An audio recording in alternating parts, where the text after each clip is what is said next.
Ayun sir, no? So ito, pinuntahan ko ho yung Mission Hills and chinek ko yung mga lote na available.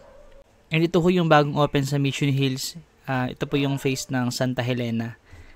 So chinek ko rin ho sa portal, meron pa hong available sa Santa Monica 3. Isa na lang ho yun, 874 square meter, nasa 29M. So nag-range ho siya ng mga 33,000 per square meter. Pero hindi ho siya overlooking view.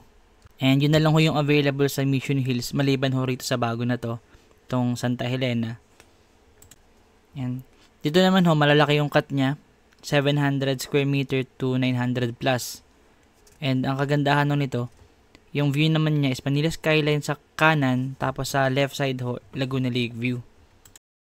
Ngayon sa rin, nahanap ko ho yung mapa para malaman natin kung saan yung best na lote na available.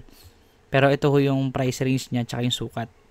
So yung karamihan ho, nasa 718 square meter and 36,451,000 yung total contract price. Discounted na po yun.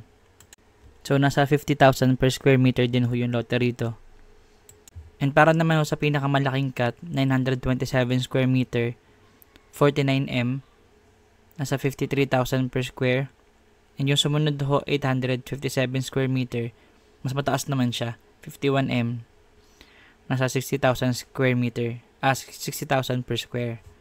Ngayon sir, hinahanap ko na lang yung map kasi wala pa akong makitang available na map para malaman natin sir kung saan yung best location dito sa lote. Ngayon sir, maganda tong part na to dahil sloping na ho yung after nito sir. So wala nang harang na bahay.